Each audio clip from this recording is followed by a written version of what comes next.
The EF-76 Nebulon-B escort frigate, also known as the Nebulon-B frigate, was a class of frigate manufactured by PSWYT drive yards. Despite being intended for Imperial Navy service, it gained more fame as a rebel cruiser used by the Alliance to restore the Republic and its successor, the New Republic, throughout the Galactic Civil War. The EF-76 Nebulon-B escort frigate was an escort frigate manufactured with a highly versatile design platform that allowed it to function in several different capacities as part of a fleet. The vessels featured a propulsion module that housed 7 aft-mounted ion engines connected to the forward blade-like body by a thin, cylindrical hull section. The propulsion module also contained the ship's deflector shield generator situated at the top of the craft.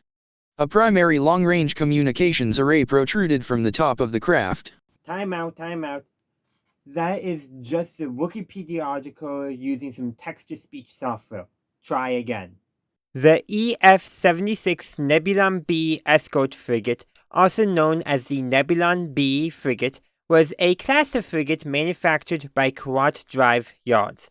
Despite being intended for Imperial Navy service, it gained more fame as a rebel cruiser used by the Alliance to restore the Republic and its successor, the New Republic, throughout the Galactic Civil War. The EF-76 Nebulon-B escort frigate was an escort frigate manufactured with a highly versatile design platform that allowed it to function in several different capacities as a part of a fleet. The vessels featured a propulsion module that housed 7 aft-mounted ion engines connected to the forward blade-like body by a thin cylindrical... Time out again.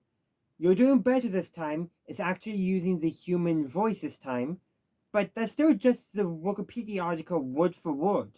Use your own words, be original, try doing your own thing, okay? Okay. The EF-76 Nebulon-B escort frigate, better known to us fans as the Nebulon-B frigate, was originally manufactured by PSWYT drive yards for the Galactic Empire, but rebels continually stole it, and it became one of the most iconic starships of the Rebel Alliance's fleet. In fact, back when Star Wars Legends was being still produced, the new Essential Guide to Vehicles and Vessels provides an in-universe quote from Imperial Admiral Hook during the Battle of Oval 4, in which he expressed, quote, "Just once I'd like to destroy a starship that we didn't pay for," unquote. And the Nebulon-B actually turned out to be very important for the Rebel Alliance, given its pretty versatile and modular platform design that allowed the Rebels to use it in multiple roles, including as carriers and as medical ships. But of course, despite all its benefits it provided to the Rebel Alliance, the central spine, which got very thin at one point, proved to be a flaw. It was a weak point that made the ship fairly easy to disable. But despite this, it has remained an iconic part of Star Wars, and in fact, in the sequel trilogy, a successor to the Nebulon-B was introduced, known as the Nebulon-C escort frigate, and saw service with the New Republic and later on with the resistance against the First Order and the Final Order. Finally, you got it. That's your own words. Yes, I can tell you referenced the Wookieepedia article, but that's fine. It's a great secondary source for reminding yourself about the facts and Star Wars. I'm going to ask, did you go and check the new Essential Guide to Vehicles and Vessels, though? Did you? Did you verify the origin of that quote that you gave? No? Okay. Do better next time, but I'll double check that for you, okay? Okay. Okay, so actually, I don't have that book, so I was not able to verify the quote. And that's actually why Wookieepedia is so important for us Star Wars fans and other online reference guides, is because, sadly, not every book is available, and certain books may be out of print, so it's going to be hard to go and look back. And some canon sources may no longer be available unless you can track down an obscure digital copy somehow. Welcome to the Jedi Ranger. I'm JohnBerry555, and normally this introduction comes at the beginning of the video, not near the end of the video, but I wanted to do this somehow because you need to know who you're watching at some point, especially if you made it to this point. You probably looked down below and you saw it, but just in case you've just been listening and you want to hear who's making this video. And the point of this video was to showcase every Star Wars lore video ever. That's why I titled it this way. In fact, to figure out what low subject I was going to do, I just kept on hitting randomize on Wikipedia until I got to something like, yep, that'll work. Something that I could do both Legends and Canon and all that. I could have done something with less loads than the Nebulon-B, where I could make something up, because there are low videos that actually do that and don't distinguish between canon, Legends canon, and fanon, and head canon, and all that stuff. But ultimately, the three things I did in this video are what I would say the three main types of lore videos. Type 1 is probably becoming more common. I don't know. I don't watch as many lore videos as I used to because of this trend. But using either text-to-speech or an AI voice to just read Wikipedia. That's lazy. It's also stealing as well. People worked on Wikipedia. They've put their hearts and souls into collecting all this Star Wars knowledge. And just reading the words without crediting them in any way is improper.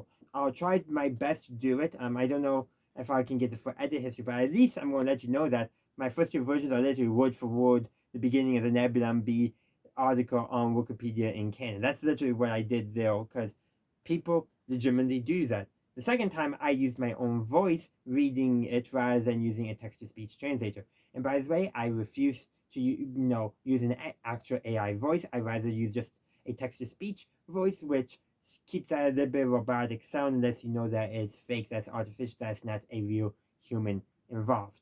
But for the last version, you notice that it was very different. Yes, some similarities, and that's naturally going to happen when you're talking about a similar subject. But I added more interpretation. I brought in stuff from both canon and legends.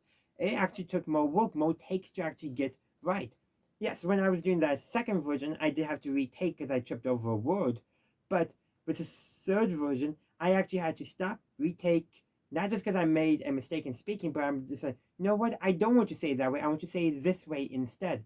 A lot more decisions going on. And you also will have noticed I spent more time editing the visuals to better fit what I was speaking rather than just some generic imagery of the Nebulon-B flashing on screen. Trying to better reflect how every style of lore video, where some people will just do super lazy and some people will put in a lot of effort. Now, I will admit it's not a whole lot of effort. In fact, I've put more effort into other videos before as well. But I just wanted to explore the different versions and do kind of a fun video. I didn't know what else to do for this week, actually.